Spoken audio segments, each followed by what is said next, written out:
Gwyneth Paltrow reveals the weirdest wellness thing she's ever done is rectal ozone therapy. It's pretty weird, but it's been very helpful. I was at work when I first read that article title, and I kid you not, I did the biggest double take of my life over rectal ozone therapy. Like, what even is that? And better yet, do I really even want to know what that is? Well, after asking myself that question again over and over in my head, it finally registered to me that this was an article regarding Gwyneth Paltrow, and suddenly everything made sense. Unfortunately. Good old Gwyneth Paltrow. You may recognize her from her roles in hit films such as Iron Man, The Royal Tenenbaums, Seven, or even the 2011 smash hit, Contagion. She's a big ol' actress, and more importantly, and more so what she's also known for now, she's also a big ol' wellness icon. And by wellness icon, I totally don't mean pseudoscience bullshit that is just used to make money as well as get you not one, but 2 shows on Netflix. So after reading that article, I figured why not better ourselves by talking about all the wellness that Gwyneth Paltrow's participated in, as well as a specific part of the second Netflix show. Now, there is no shortage of articles regarding Gwyneth Paltrow and her search for wellness, so I figured why not start with the peak wellness that was discussed in that article that totally isn't questionable in the slightest, the rectal ozone therapy article. Because why not find out what the hell that's all about, considering those words sound like they should never, ever be put together or mean anything together. Goop founder Gwyneth Paltrow revealed that the weirdest wellness thing she's ever done is rectal ozone therapy, a procedure where the powerful gas is delivered via catheter into the colon. I have used ozone therapy rectally. Can I say that? The 50-year-old Oscar winner said on Monday's episode of Dear Media podcast, The Art of Being Well. It's pretty weird, yeah, but it's been very helpful. That is words put together, I suppose. Now, because the article doesn't go that into detail about the whole procedure and all that, I decided to calm all of our curiosities and look further into exactly what is rectal ozone therapy myself. According to Longevity Effect, a facility in Oklahoma that performs this therapy, rectal ozone therapy, also called rectal insufflation, introduces pure medical-grade ozone directly into the colon. During the treatment, they administer approximately 200 cc of ozone into the colon using a rectal catheter. This form of ozone therapy is unique in the fact that ozone is quickly and easily absorbed through the walls of the colon. Additionally, it can enter the bloodstream where it flows throughout the entire body. Basically, it is a reverse fart, and I am highly anticipating and cannot wait for the South Park episode that makes fun of all of this. The article then goes on to describe the benefits of rectal ozone therapy, which are apparently reduced pain and inflammation, increased energy, improved metabolism and circulation, stimulated immune system, detoxification, anti-aging, and fighting bacterial and viral infections. You know, I truly cannot imagine getting a catheter shoved up my ass to pump gas into my ass for any of those benefits. There's gotta be another way to achieve these things without pumping gas into my ass for peak wellness, of course. Now, clearly, this sounds absolutely insane. However, it is. It took not even 4 days for doctors to come out of the woodwork to discuss how absolutely stupid this is. Kava Hoda, a physician who also hosts the House of Pod Medical podcast, posted on Twitter about how people shouldn't do this and later joked about it on their podcast, saying how Gwyneth Paltrow might be one of the leading causes of people putting inappropriate stuff in their butts. There's also Vikram Tejwani, a physician who studies respiratory systems, saying there could be more potential side effects of ozone therapy than benefits, such as discomfort or cramping in the body or experiencing flu-like symptoms. And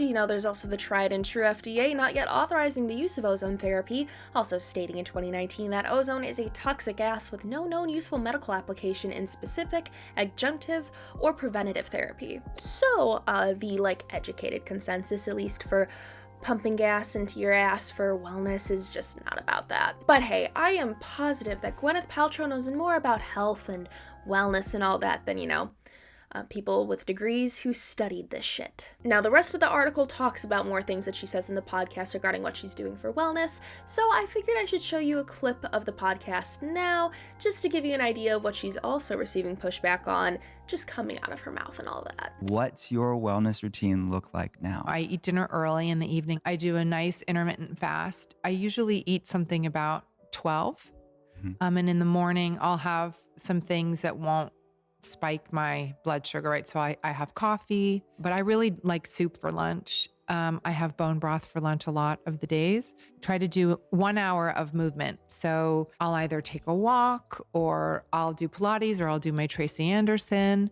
And then I get in the sauna. I dry brush and I get in the sauna. So I do my infrared sauna for 30 minutes. And then for dinner, I try to eat, according to paleo. So lots of vegetables. It's really important for me to support my detox. Now, I'm gonna be honest here. I don't know a damn thing about nutrition other than calories in, calories out, that basic shit. And I'm not gonna pretend that I know more than that. Am I gonna say that I think that's probably very low calorie? Yeah, I'd say that. I mean, vegetables aren't super calorie dense or anything like that, and really neither is bone broth. Has Harvard Health Publishing posted an article discussing how the human body is its own detox system if you're generally healthy, and should visit a doctor over a detox spa if you're experiencing a negative change in all things that they make detoxes for? Also yes. Has dietitian Kim Lindsay already duetted this TikTok and brought up how a lot of what she said is a diet, and how diet culture is rooted in her wellness routine and encouraged people to instead enjoy all foods as part of a balanced diet? Of course she has. But I'm not here to critique what Gwyneth has decided to do for herself. The professionals already have that covered. What I am here to critique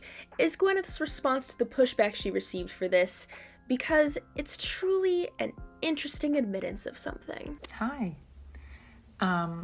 Okay, so let's jump into this. So I think it's important for everybody to know that I was doing a podcast with my doctor. So this is a person that I've been working with for over 2 years now to deal with some chronic stuff. And I have long COVID, so I have been, and the way it manifests for me is very high levels of inflammation over time. So I've been working with Dr. Cole to really focus on foods that aren't inflammatory, right? So lots of vegetables, cooked vegetables, all kinds of protein, healthy carbs to really lower inflammation. And it's been working really well. This is, based on my medical results, extensive testing that I've done over.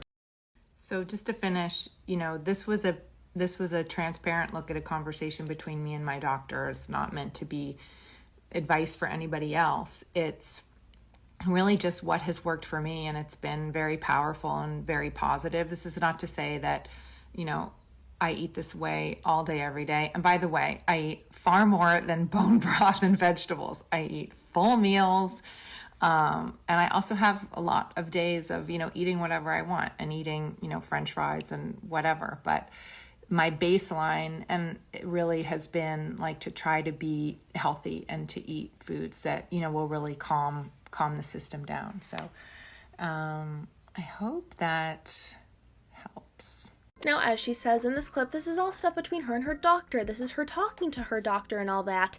But I think we need to be critical of what kind of doctor we're exactly talking about here. Especially in this situation, because the guy that she's boasting about being her doctor and giving her all these suggestions is a doctor in natural medicine, as well as a doctor of chiropractic. So yes, the man is absolutely a doctor, but not in what you'd think he'd be, considering what's being discussed. No offense here or anything, but when I talked to my physician about trying to lose weight, because that is a thing I've been trying to do, they didn't recommend a chiropractor to talk to me about diet and nutrition. They recommended a dietitian. Not a dude necessarily with a podcast that uses me to promote their book on fasting, which totally isn't a red flag in itself. Before anybody says anything, I also know our needs are very different things. However, dietitians can also help with, blood sugar and inflammation, two things that Gwyneth has specifically stated being concerns of hers. Again, not a chiropractor charging probably an insane amount of money. Basically, it is truly questionable at best,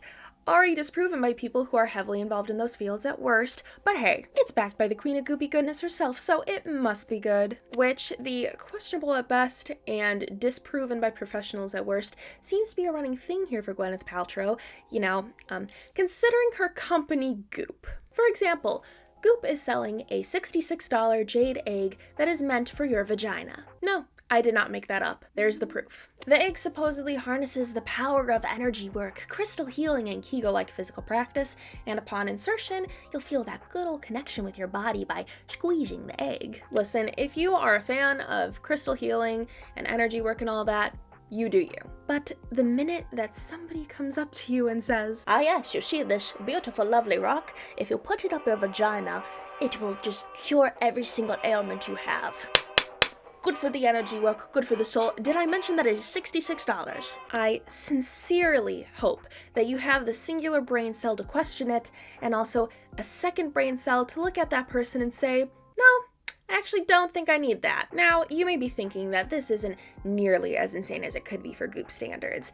And honestly, you'd be correct. The description actually used to be a lot more insane. However, Goop got in a lawsuit over it. Goop had to pay $145,000 in civil penalties, as well as being banned from selling medical devices that are falsely advertised or unproven because they marketed this vagina egg to balance hormones and regulate menstrual cycles. Now, as somebody with a uterus who goes through the lovely, awful, God, I hated pain, of bleeding once a month profusely, I used to actually have very irregular periods, and I was able to regulate them. And I'll give you a hint, it did not involve shoving a crystal up my vagina. It simply involved these little guys. Yes, they have side effects, and yeah, this may not work for everybody. However, dare I wager that this will probably be more effective than shoving a rock up your cooter. There's also DTF, which is a little dietary supplement that's supposed to help for, what the name stands for. We're not ashamed to say we wanted help shifting our sex drive into gear,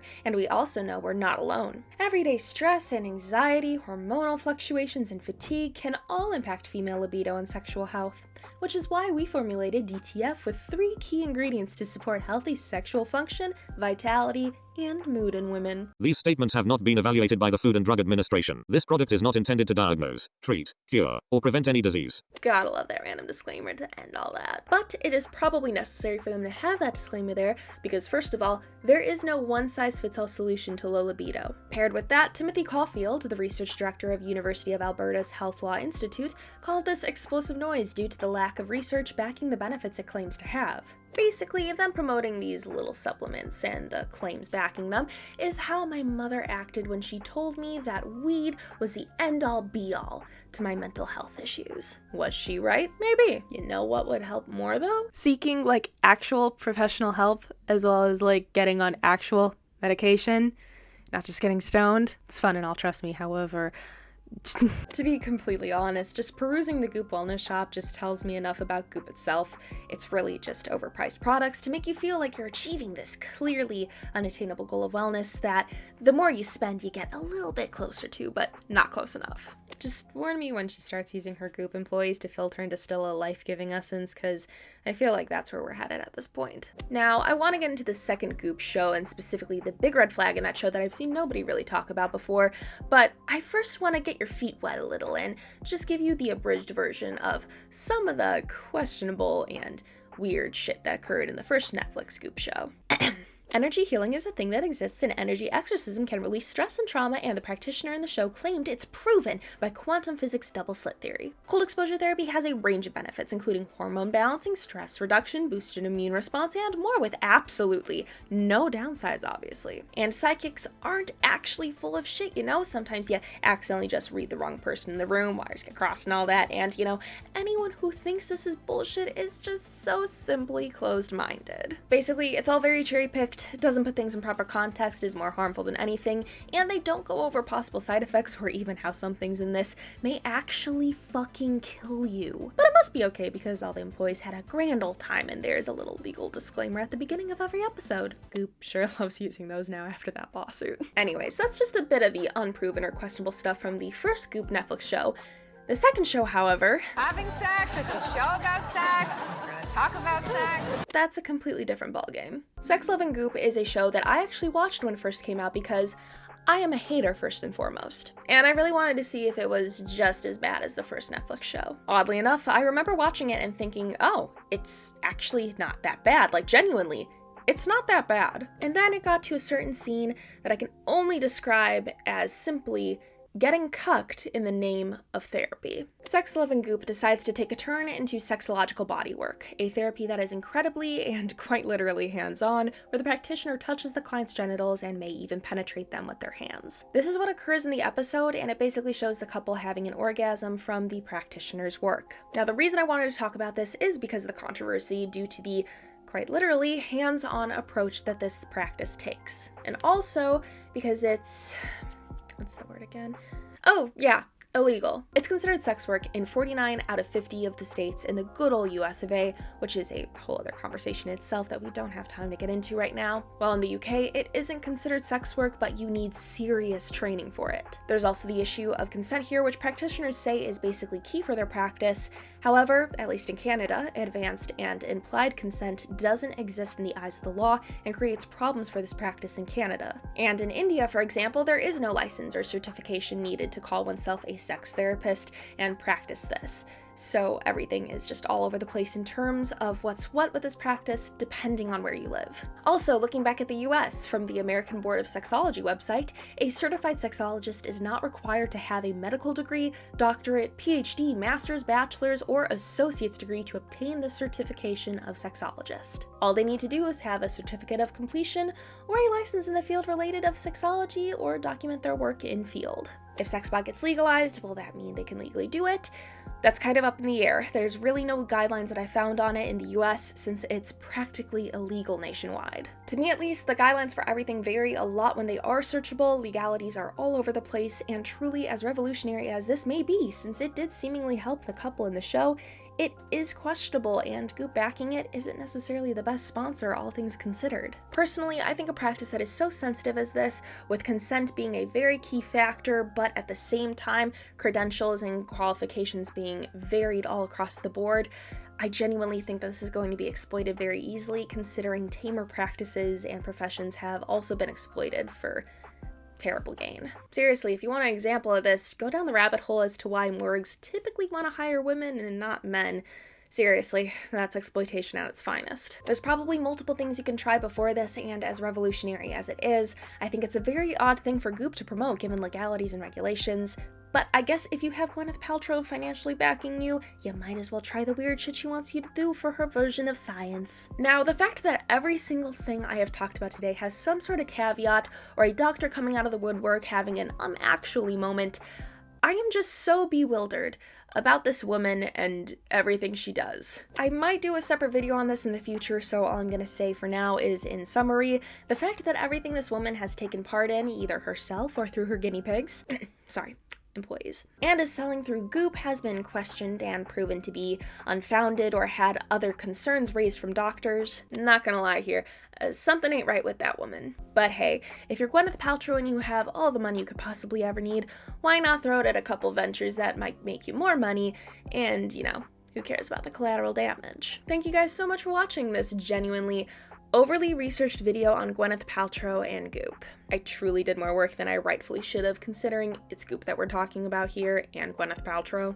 I have basically fried my brain cells in the name of making content, so now I am going to walk into oncoming traffic and see what happens. With that being said, please for the love of God do not shove a rock up your vagina or pump gas in your ass for the sake of Gwyneth Paltrow's version of wellness. And until the next video, I'll see you guys later.